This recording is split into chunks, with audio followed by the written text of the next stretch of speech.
Welcome to the Love of the Star podcast. I am Bobby Belt, Dallas Cowboys insider for 105.3 The Fan in Dallas, joined as always by former Super Bowl winning NFL scout Brian Broaddus. He is now the co-host of the G-Bag Nation, 2 to 7 p.m., Monday through Friday on 105.3 The Fan in Dallas. He's also the pre- and post-game co-host on the Dallas Cowboys radio network. Brian, how you doing today, man? And that is the voice of Bobby Belt, who is the on the Sean and RJ and Bobby show, 5:30 to 10 a.m. Monday through Friday on 105.3 The Fan. He's a Cowboy insider for 105.3 The Fan. He is, as you know, the host of Love of the Star podcast, and he is also a member of the draft show for DallasCowboys.com. Robert, I am doing very well. Welcome back from the Combine. I was totally having FOMO. Every tweet of yours I read from you, Aisha Morrison. I just, every tweet that I saw from the Combine, I just wish I was in the middle of that. And by the way, a great job of covering that thing very well for us for here on 105.3 The Fan.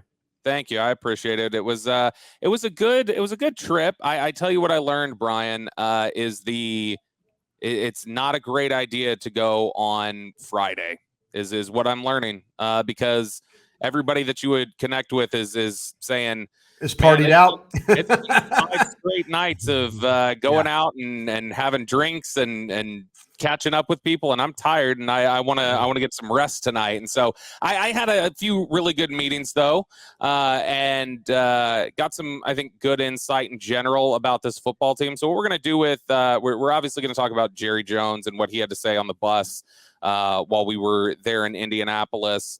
And we'll do that next segment. Then we'll get to our mailbag at the end of the show. But I just kind of wanted to run through some of the notes that I had coming out of Indianapolis, things about the Cowboys that I find interesting.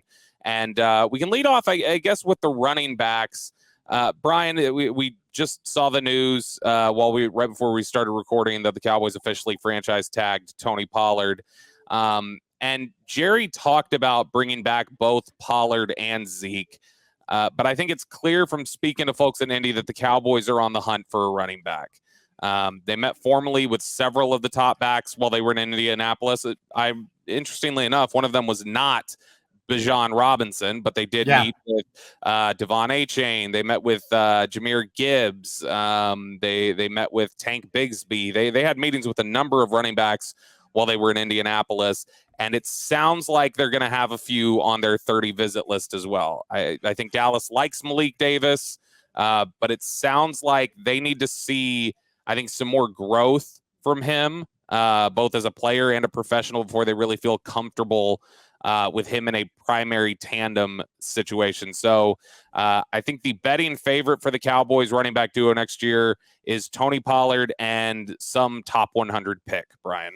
Yeah, I think you're absolutely right about that, Bobby. To me, it's, with the situation with Pollard receiving the tag, that really is like a placeholder until he signs it. Of course, he's going to sign that. You thought maybe they could still kind of work on a longer term deal, but the idea of having him back, I think, is the most comforting thing to them, or having him and the ability to try and negotiate with him is comforting to them as well. I just don't think that keeps them from doing something at running back, like you mentioned. This could very well be a 1-year deal. This could very well be something that we love to have Tony and we want him, and we have an understanding of the type of player he is. Mike McCarthy is the primary play caller now. He has an understanding of what the player is. So to me, was I totally on board with it? No, I really wasn't, but I don't work there anymore. I don't, I do a show with you on a weekly basis. We work together as teammates on a radio station. Me personally, I thought I would let Tony Pollard test the market and see. And much like with what they did with Terrence Steele, with Terrence Steele's situation, how much money is somebody going to be willing to pay a player that's coming off an injury? And I would have gambled. They're gambling with Steele. They really are gambling with Steele. You can watch. I mean, I think if you ask them to a man, they'll tell you that. And I saw a tweet you had this morning that if Steele was healthy, he probably would be a tender to first round pick, Mm. but he's injured. Now it's a second round pick. Is it a gamble? Yes.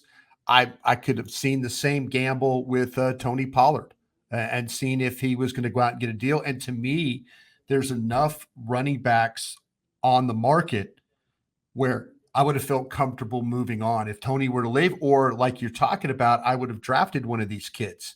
This draft for the running backs is going to stretch well into the 5th round when you start Absolutely. about running backs. And the fact that they're looking at it, but it's here they are, they're probably Pollard on a 1 year. And now the next back that they draft is going to be the one that's going to take Tony Pollard's place unless they can get a long-term deal done. And right now, that doesn't look like it's a possibility.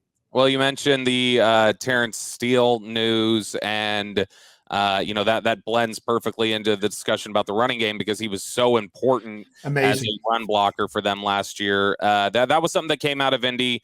Cowboys are placing a second-round tender on Terrence Steele. He's a restricted free agent, so the tender gives the Cowboys the right of first refusal on any deal that he may sign this offseason. It guarantees them a second-round pick if he's signed away. It comes with a $4.3 million salary for 2023. I think it's really unlikely that Steele plays on the tender this year. If he would have, I think it's also really unlikely that he would get any offer sheets signed here. I don't think anybody's going to offer a second because of that torn ACL. But if he had been healthy, like we said, he's going to have in all likelihood, would have gotten the first round tender, which comes with a $6 million salary and a first round pick for compensation if somebody signs an offer sheet. But I think they want to get a long-term deal done here. I don't think they have any intention of him just playing on this tender. It's basically insurance to ensure the Cowboys have time to work something out. But ultimately, at the end of the day, I think that Terrence Steele gets something done on a long-term basis here and is not just playing on the 1-year franchise or the 1-year tender there for the restricted free agency. Yeah, I feel like that's the same way. With Terrence Steele, the thing that will be interesting to me is that Terrence Steele thrived under Joe Philbin. Mhm. Will he thrive under Mike Solari? Everybody you talk to about Terrence, including like with Joe Philbin, Joe Philbin would tell you that Terrence Steele was first in the building, last to leave, a sponge, a weight room guy, did Yep. everything he possibly could to make himself a better football player. And he did. He did. He really did. And, I applaud him for that. I just wonder how, and I'm not meaning this in any slam towards Terrence Steele, but I wonder what the relationship will be now between him and Mike Solari. Will he continue to grow, or is this one of those things it's going to be a period of adjustment? Will it be a period of adjustment for all 5 guys that are across that offensive line? Anytime you change a line coach out, there is going to be a period of adjustment because that line coach is going to want to do it his way. And you've got enough guys, but you got young guys that are still trying to develop there. Now they're having to maybe re-look how they play with their techniques. I think, and this is tied to some of the discussion a little bit with Terrence Steele and probably wanting to lock in something long-term at some point. Another impression I got out of Indianapolis is I think the Cowboys are starting to think a lot more seriously about what life without Zach Martin might be like. I think they still believe he can play and play at a high level, and they'd love to have him here for the next few years. But I think they're learning from the way the Tyron Smith situation was handled, and they're thinking to themselves, let's at least get our ducks in a row a little bit and make sure that we have contingencies in place because Zach Martin turns 33 next season. He's older than Tyron Smith. He's played in just 11 fewer games despite entering the league during Tyron's 4th season. He was the most emotional that I saw at the locker room after they lost to San Francisco. And it seemed very reflective, just his attitude and the way that he felt. And so I think the Cowboys are really in tune with the fact that Zach Martin is not necessarily a guarantee to keep on playing, in the next 2 to 3 years. And I think they want to get out in front of that. So what does that mean? Does that mean they just sign a free agent? Does it mean they draft a developmental guy in maybe the 4th or 5th round to kind of cover themselves? I don't know how exactly it plays out, but I think it's definitely on their mind that he's getting near the end of his time as an NFL player. You know, Bobby, you're the first one that I've heard to report this. And I do believe there are some legs to it. The more I think about it, the more that, one of his dear friends in this business was Travis Frederick, who Yeah, unfortunately, because of his illness, was never the same player. And he realized that and he moved yeah, on and, moved on to probably bigger and better things for him. And I could very well see Zach Martin doing the same darn thing. Like I'm in this thing for so long, and I only want to play X number of years. Every year I line up, I'm an All Pro. It's really hard on these guys, especially those offensive linemen, because usually like the older they are, the better they are. Look at like Jason Kelsey there in yeah. Philadelphia, and how emotional that he got after the Super Bowl loss. Right. And because these guys know they've only got so many snaps in that body, and I think you're clearly on to something. This year, we'll see. Next year, following year, maybe closer. But I think that your reporting and gathering of information makes a lot of sense. The next thing that I'm interested in is I know everybody is big fans of Donovan Wilson. I think Mike McCarthy's a big fan of Donovan Wilson. I think Dan Quinn's a big fan of Donovan Wilson. I think if they had their complete say on it, it would be yes, Donovan Wilson is back here next year. I'm starting to feel a little bearish about Donovan Wilson's prospects to return, though. I don't think it's out of the question because there is such a desire from those on the coaching staff to make it happen. And I think Donovan Wilson would like to be back. But the Cowboys consistently place one of the lowest values in the league on the safety position. And I think Donovan Wilson will have a market. How big of a market is it? I don't know. But I think there will be suitors. And you just take a look at how did Jaron Kearse play or in 2021. He played fantastic for them, hit free agency, and they gave him $5 million a year. That was 12 years after giving Gerald Sensabaugh $4 million a year to play safety. They have not grown with the safety market at all. And then they just have a set price that they've wanted to pay for the last decade for that position. And I think that that's going to be an issue in these negotiations with Donovan Wilson is if they want him back at what they're currently offering, they're going to have to just basically pray, I think, that he takes or leaves a better offer on the table. This is one of those situations, Bobby, where the coaches absolutely love a player, and the front office might be in a situation right now where they're like, well, we've always kind of done it this way. We found Kearse. We found Wilson. We found guys. They've been really more wrong than they have right on the safety position. But as we look at what we saw at the combine this past weekend, and you look at the names, and I know I'm just looking at my own personal board right now. I've got 10 guys that are safeties, whether they're strong safeties or free safeties, 10 guys that I have graded within the first 4 rounds of the draft. And, here the Cowboys are likely going to get a compensatory pick or 2. Maybe they get an extra 4. They're going to get a couple extra 5s at what it sounds like. This team, I could see them looking at this draft and not, the coaches absolutely don't want to lose. And if you sat down and talked to Mike McCarthy, the one player that he would talk about would be Donovan Wilson.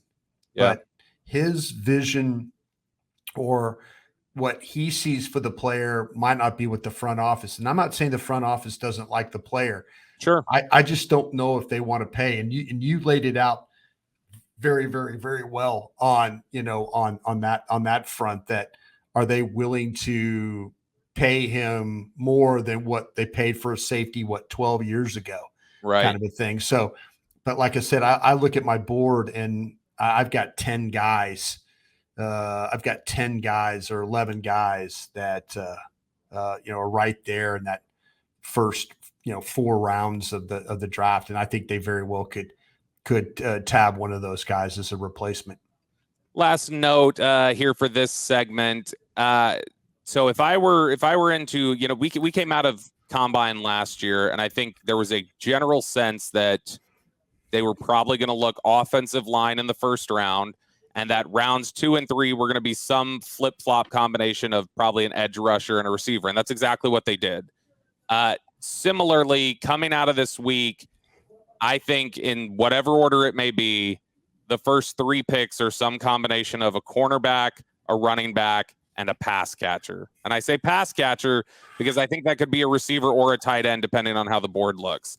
Maybe offensive line is a dark horse candidate that could disrupt that trio, especially if the value's there. But I mean, specifically with the idea of tight end as a pass catcher, Jerry mentioned Travis Kelce and what a weapon that is, and how advantageous that is to Kansas City when we talked to him on the bus. I think there's confidence in Peyton Hendershot. There's confidence in Jake Ferguson. I think, though, they are clearly interested in some of these tight ends here in the draft. Jerry talked about the advantage of having a dynamic tight end threat, like I mentioned. Lunda Wells was there in Indy, and he was one of the only offensive coaches that was there. The rest of them were back in Dallas doing install. And Lunda Wells is there, and he's running drills on the field for the combine for the tight ends. Yeah. And so I think the Cowboys believe there's a couple tight ends in this class who can really stretch the field for them and do it just as well as some of the receivers potentially. So I think that there's definitely a chance. In fact, I'd say, in my opinion, it's likely that a tight end gets drafted somewhere in the top 100. Yeah, I like what you're doing, and I like what you're talking about with potentially the tight end and the wide receiver, because what you have to figure out is, do you want to take a wide receiver at 26 who might be the 4th best wide receiver, or do you want to take maybe the 1st or 2nd best tight end on the board? And I think that's where the Cowboys are right now. Depending on which way you have I think everybody's pretty consistent about these wide receivers, but I think there's a little bit more of an inconsistency about the tight ends, whether it's Michael Mayer from Notre Dame as your top guy, or Dalton Kincaid from Utah, or Luke Musgrave from Oregon State, and then maybe even you kick in, Darnell Washington, who I kind of felt like he's the kid from Georgia who tested incredibly well. I kind of felt like that maybe this might be our version of Jason Peters. Jason Peters coming out of Arkansas all those years as a massive tight end, moved to offensive tackle. But this guy is like this Darnell Washington that just tested off the charts. And, he's an incredible player. He's like a big offensive tackle running down the field and stuff like that, the way he plays. But yeah, I mean, the names that I mentioned, Musgrave, Meyer, Kincaid, Washington, they might be ahead of any wide receiver that's left on that board. I was talking with Dane Brugler last night, and we were kind of going through a Cowboy mock draft scenario. And Dane said, is there any reason why this team wouldn't take Dalton Kincaid at 26? I said, no, I don't see that, especially with the conversation that you and I've had, Bobby, and now that we're having with the listeners here of the Love of the Star podcast. They're looking for playmakers, whether that playmaker is, and to me, the cleaner of the pick might be the tight ends over any one of those wide receivers that might fall to you at 26. You are listening to the Love of the Star podcast. The Love of the Star is an Odyssey podcast. You can find it on the Odyssey app or wherever you get your podcasts. All right, Brian, as we've mentioned, there is always the trip to Indianapolis always yields us the time on the Jerry bus. And we got that this weekend. It was actually Friday. Weather delayed him a little bit. So Friday night, we were sitting on the bus with Jerry Jones, and he had a number of interesting things to say about Dak Prescott, about the way that they are approaching different things here in free agency. So we're going to run through just a few of these cuts here. This is the first one. This is Jerry talking about how they'd be willing to spend on the right free agent in the right circumstances. I want to tell you, don't dismiss us doing something special with the right veteran free agent. any place. I would in a New York minute if I think that it fits a lot of what I'm sitting here talking about. If it fits more than a short-term situation for us. So if it fits more than a short-term situation for us, I'm guessing then is he not talking about Odell Beckham Jr. when he says don't discount us from certain free agents? Or how do you interpret that? Brian, do you think that's just Jerry talking, or do you think that's a genuine, hey, this is something we're having discussions about? I think it's legitimate talk, and I know there's people in the organization that are trying to figure out who that player is. We had Michael Gelkin, very talented writer from the Dallas Morning News, on our show last week. I think it was Monday or Tuesday, and he was throwing out ideas about it, but when Jerry said New York Minute, the first thing I thought of was Odell Beckham. I thought, a little wink and a nod. Here's the Jerry slip that we all kind of love. And when he said New York Minute, I'm thinking, yeah, and he's talking about Odell Beckham. Sure. But yeah, we'll see. I kind of want to believe that this NFL right now is a little bit crazy. Derrick Henry now on the market, Derek Carr just signing with the Saints. I mean, there are good football players. Look, Hopkins, there are some very talented football players that are now available. If you want to pay the freight and if you want to give up the picks or you want to sign, there's some really talented guys. This is a time 20 years ago, 25 years ago when I first started.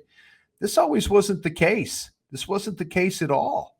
Guys kind of held on, but now it's a little bit like an open market when it comes to these players. If look at the Rams situation with Ramsey and Robinson, the wide receiver there. If they're willing to take part of the contract, if you're willing to take the rest and give them a pick. So I like what Jerry Jones is saying. My personal belief is that if they do sign somebody, I think it's going to be Beckham. And the only reason I say that is because they've done the most legwork with him right now. They spent weeks on working on these things, and they kind of have an idea of where he's at. That's the only reason I would say him. But I do like what Jerry's saying about potentially others involved. And if it's somebody other than Beckham and it's somebody that can help this football team win, I think fans have to be happy about that. The majority of, I think, Jerry's conversation on the bus was focused with because a lot of it was about Dak Prescott. And I think overall it was a pretty innocuous conversation with Jerry. But I think the biggest takeaway for me is that it seemed like Jerry recognized the hits that Dak has taken in the media and with the fan base. And I almost felt like he walked into this and said, let me give some covering fire here a little bit. Let me show some support. Let me talk about why I believe that he's still the guy. And so he talked at length about that, but there were also some discussions about the offensive changes and how that's going to impact Dak and why they're entertaining these changes for Dak. So we're going to jump into a couple of those cuts here. This is Jerry talking about why Mike McCarthy calling the offense is what's best for Dak Prescott. I've done it umpteen times and sit down with Mike, and he talks about nuances of the offense and nuances of the play calling. And I can't tell you how many times I've done it over a beer or just talking to him and realized that's not what we were doing. We weren't doing it that way. We were doing it certainly with his complete supervision and with his complete authority to change. But the natural thing to do, to look at how to give more to what Dak can be, was to call on what Mike can bring to the table and the way he is addressing it. So this is interesting to me because he's talking about that Mike McCarthy has given him these philosophies and these ideas about the offense and everything else like that. And that Jerry was recognizing, well, this isn't what we've got happening in the game plan. Like we're not seeing these things play out. And so it sounds like Jerry in the decision that they've split from Kellen Moore, the mutual decision to move on from Kellen Moore. Kellen Moore's ready to go. The Cowboys were ready to make a move. It sounds to me like Jerry felt like we need to see some of these ideas and these concepts implemented that Mike McCarthy wants to put in there. If he has ideas about these and I like these ideas, I want to see it. And so let's go full steam ahead to do this. This is a very dangerous game that Mike McCarthy's playing right now because of, you got Dan Quinn sitting there making almost head coach money. And there's a lot of people that would, fans and others that would probably like to see Dan Quinn be the head coach here. But Mike McCarthy is he's clearly walking out on this plank. If he has success, good for him. He gets the extension, everything moves on. But, by moving on from Kellen Moore, and trust me, I thought there had to be a change some way. But, Kellen Moore was the overseer of a top 5 offense, top 5 scoring offense. One where Dak Prescott, was thriving. And I really do think that Dak Prescott liked playing in Kellen Moore's offense. Yeah. It'll be interesting to see how, and I always say that interesting to see, but will Mike McCarthy trying to rein in how Dak Prescott plays? How will that affect Dak Prescott? Because if it doesn't work, Dan Quinn's likely your next head coach here. Yep. If it doesn't work, if they completely fall apart, they're not competitive in the division, they're not in the playoffs. The offense is below mid-pack as far as production and scoring and all those things, and puts the defense in a big-time harm's way because they're not scoring enough points. Mike McCarthy has clearly put that backpack on and is wearing it right now. And he's either going to, this time next year, he's either going to be your coach or he's not. And there's a lot of people that are thinking like, wow, well, all these things that, this is kind of like, it's interesting that Jerry Jones would allow this to happen just because, and me personally, this is just my thought. I think it became very personal between Kellen Moore and Mike McCarthy. It absolutely did. I think it became very personal. And it came to, for Mike McCarthy to call the plays, I'm sure he wanted Joe Philbin back here as his line coach. Mm-hmm. And Jerry Jones in the front office is like, no, not for that price. We're not doing that. No. Okay, well, I'd like to move on from Kellen Moore. Can you give me, Brian Schottenheimer? Brian Schottenheimer is a very respected coach in the league. I've talked to a bunch of people about him. They're very respected. And I know the defensive players on the Dallas Cowboys respect him for the job he did last year of helping them get ready for the opponent's game plan. So he's a respected guy. But the fact that you move your assistant line coach to running back coach, and you have to get a new offensive line coach, and to me, this is Mike McCarthy getting his guys in position to, like, if we fail, it's going to be because I have these guys in position to fail with. But if we succeed, I'm going to look good, and this is why. And they'll be able to continue on. But this became very personal between Kellen Moore and Mike McCarthy. And I think Jerry Jones was there to kind of to referee it a little bit and saying, okay, if you want to do this, this is what I want to do. Okay, Jerry, if you want to do that, this is what I want to do. Man, to me, there is a lot of pressure on Mike McCarthy and to find a way to get this thing. Like I say, it's still a very productive offense, but if this thing falls flat, he's the one that's going to have to answer to the front office about that. So Jerry talks there about how he thinks this is what's best for Dak is for Mike McCarthy to call the offense. He tipped a little bit or gave a little bit of insight, I think, into what that means. This is an interesting cut to me, Brian. This is Jerry talking about essentially limiting Dak's reads to reduce risk. I think it is important that such things as the amount of the field that he's trying to get a play in. I think that that one nuance alone, in other words, taking areas in the ball game and reducing the whole field. Okay, looking at everything.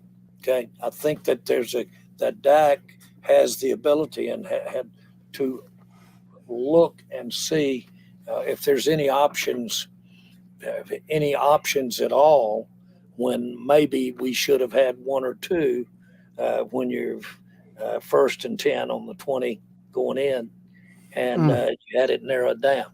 And that's uh, uh, to me, that's him being confident in his ability to make those plays and the ability to see it, and not just gearing down with him and Mike and just saying, look, we're either going to make it over here on this third of the field or we're kicking.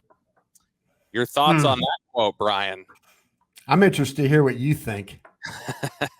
I think that that didn't sound very Mike McCarthy, not very glowing towards Dak Prescott, and I could see where Dak Prescott would take offense to that. That to me sounds like Mike McCarthy believes there's an overwhelming amount of options in his progressions. Way too many, yeah.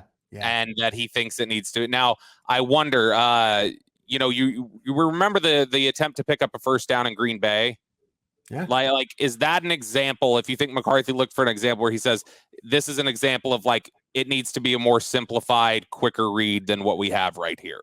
No do you question. think that's one of those? And so in general, would you say that that's a indictment of Dak Prescott to say something like that? Or is it just a reality? I would say that he mentioned that he has a problem with the option routes, him and Kellen Moore. Dak came out and said he liked the option routes, and you don't see all the plays that are made off the option routes. So I think this is Jerry mentioned red zone is what he mentioned, and what happens in the red zone? The field gets smaller anyway. There's not a lot of reads when you're down there in the red zone. It's either the first read or then there's some type of scramble movement and a guy gets open and then you throw him the ball. So it sounds like to me that they're trying to kind of reduce Dak to Lamar Jackson. My guy used to quarterback with the, Michael Vick, where they have those 2-level reads and throw it here kind of a thing. But if I'm Dak Prescott, I take a little offense to what Jerry just said, because basically what you're telling me, and I'm trying not to make this too much, but you figure like going into year 8 that we're not having to cut the fields into thirds or quarters or whatever in order to get our quarterback to have success. Last cut here before we roll into the mailbag, just really quickly. This is another interesting quote for me, For me, I think this is an interesting one. Jerry talking about Dak doesn't always have to extend plays. Dak will keep it alive as long or better than maybe most, because he's got the arm strength. He really can make the throws.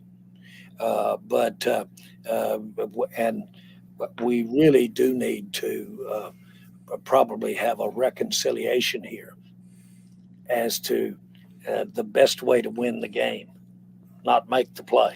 And that's not criticizing Dak. It sounds like you must be criticizing Moore, or you must be criticizing Mike. No, I'm joining in with everybody else. There needs to be an adjustment made. And we got the guy that we can make the adjustment with. He's got the skills. He's got the career tread on the tire. And he's absolutely, between him and Mike, they've got a Harvard doctor's degree in how to do it. So that's, again, another fascinating quote to me, because you're talking about when you couple this with the quote that Mike McCarthy had where he said, Kellen wants to put up a bunch of points. I want to win a championship. I don't want to just put up a bunch of points. Then you get Jerry talking about, let's not worry about winning the play. Let's worry about winning the game. It's all these interesting idioms about a bigger picture that I don't know if failing to see the bigger picture has been the problem here in Dallas. But just an interesting cut there of, let's not worry about making every single play. Man, he's right. This is your first time hearing this stuff, I think. No, I mean, it's just every time I hear it, it reminds me of Jerry, like, Kellen Moore to, okay, let's not score points. Let's not, I mean, why would you, again, I understand what the Kellen Moore and Mike didn't get along. But man, if Jerry is now it's like expectations for what, like he's always talked about what Dak can do, and the mobility and the arm strength and the decision making. He's always been always talking about that. Yep. And now it's like Dak has been reduced to Cooper Rush. I mean, it's just it's fascinating that all of a sudden McCarthy's come in there and convinced Jerry that Dak can't play the way he's playing anymore. Yeah, I mean, what it sounds like. You can't. I mean, it's like, hey, we have to revert back to 2016 Dak if we're going to win any games here. I don't want to see him throw interceptions, but also, I mean, you're asking him to do some stuff like with some of the routes and the reads and things that are probably not conducive to helping him have success. But they sound like that they are just completely not just taking it back one click. They're clicking him back like 6-7 times. I mean, it's like we got to bring him from here. I'm sorry, I'm doing bad radio right now. But above, the highest you could get, and take that thing halfway down, take your hand and just move it halfway down. That's what they sound like they're kind of reducing Dak to. Yeah. But they don't want him to make plays. They don't want him to run. They don't want him to extend. They don't want, it's like they want him to be a 2-level read quarterback, Michael Vick, Lamar Jackson. It's like he's not capable. I mean, that's the problem. You've given this guy $40 million to be a half the quarterback that he should be. That's and if McCarthy, that's the thing about McCarthy. If he's convinced Jerry of all this and it doesn't work, you and I are going to be talking about a different coach next year.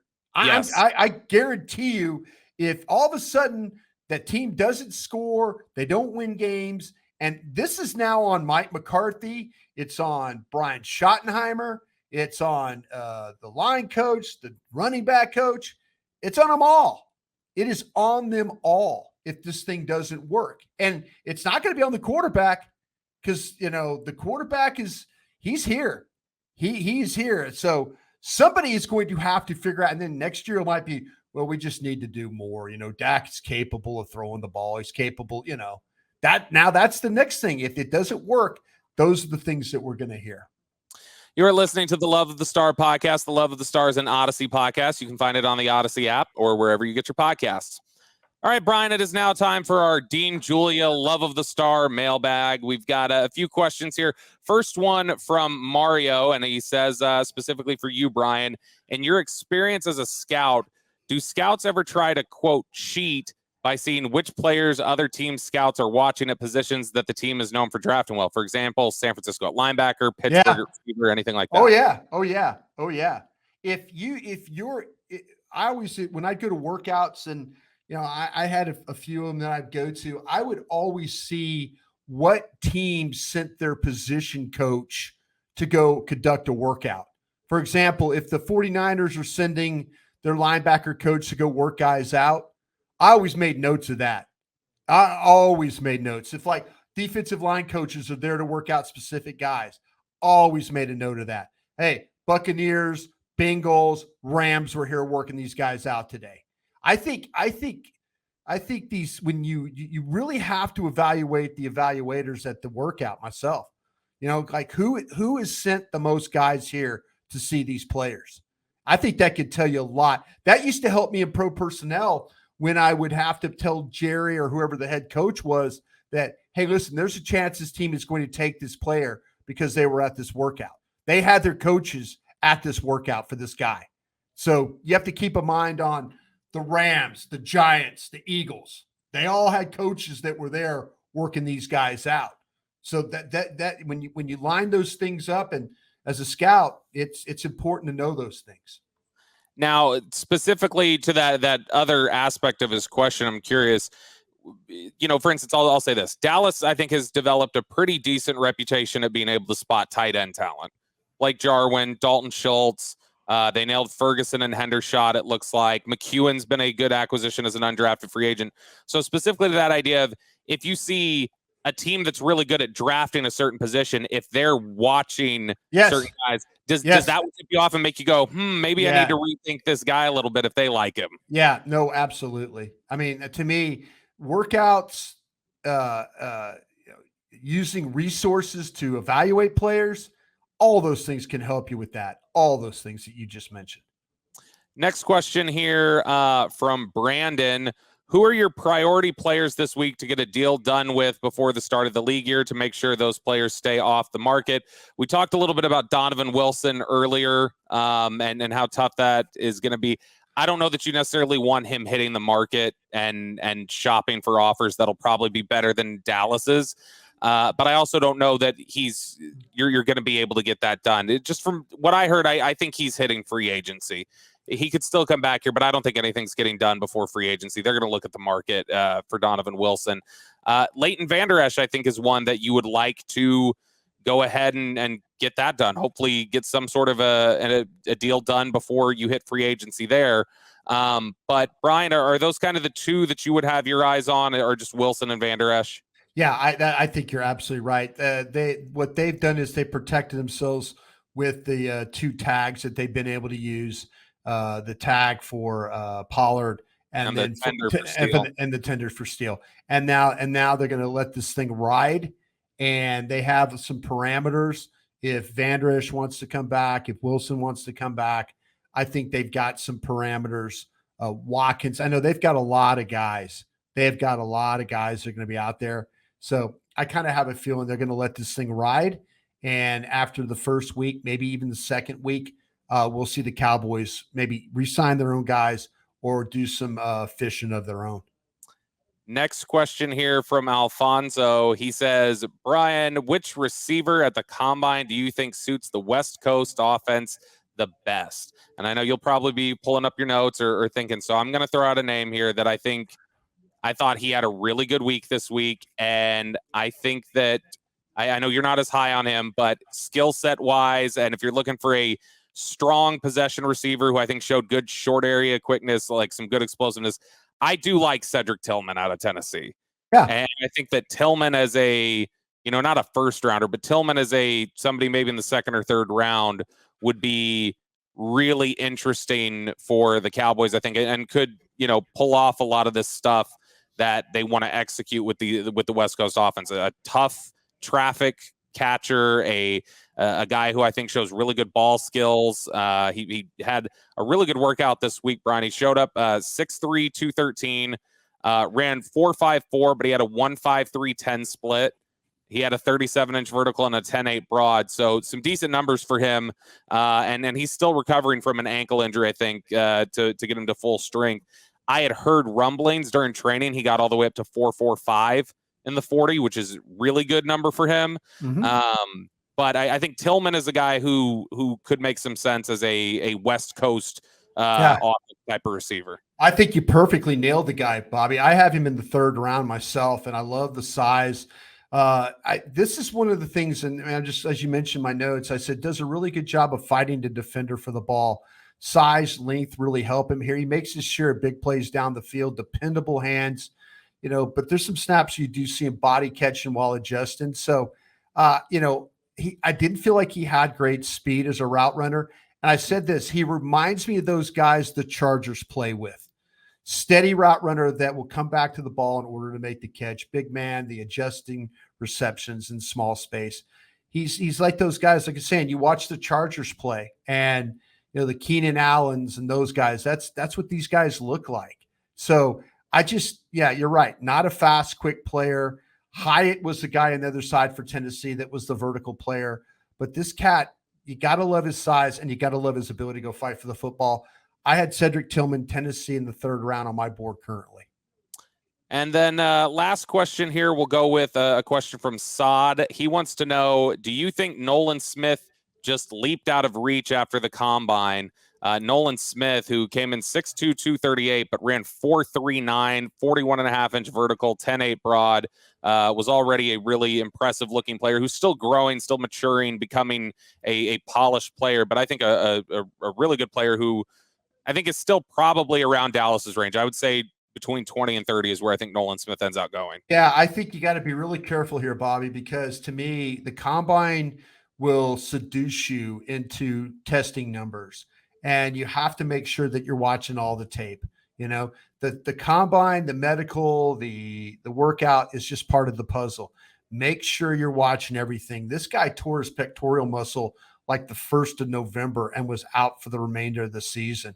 But, you know, he's one of those guys that when you were kind of watching Walker last year, who was the #1 pick from Jacksonville, Nolan Smith was the guy that was making a lot of plays too. I mean, he's one of those guys that, you know, when you talking about avoiding blockers, dipping his shoulder, getting underneath, working towards the quarterback, he could finish. This guy's a really, really good player in that. He's got some power to his game for a guy that's kind of the slightly build, but I really do feel like that, to me, he was a guy that was kind of in that range with what you're talking about. I had a 2nd round grade on him before the combine, but you know what? He's likely to go at potentially the bottom of the 1st. I mean, he might very well get to the Cowboys, but as you're watching these guys, and I remind everybody that's out there, whether you're watching the tape, you have access, or you're watching YouTube and you're kind of watching that, just be mindful. Be mindful of the tape is really the most important thing. The workout really, really helps, but you just make sure that you're seeing exactly, because, for example, Richardson, the quarterback from Florida, you know, there's not a lot of 300-yard passing games to his resume. This guy's a 1-year starter. He is an incredible athlete. You can watch the tape. I remember a play against LSU in the game. He runs like 50, 60 yards, and LSU wants nothing to do with tackling him. I mean, he's bouncing off guys and stuff like that. He's an impressive player, but make sure you're watching the tape. You know, don't let the workout just totally mesmerize you into thinking that this guy's a 1st-round player. There's a big gamble with this guy. Again, he's a 1-year starter at Florida. Make sure you watch that tape. That does it for us here on The Love of the Star. We will be back again later this week with another episode, and hopefully diving into some more draft talk, having a good idea about some of these upcoming free agency moves. Until then, we will talk to you guys later.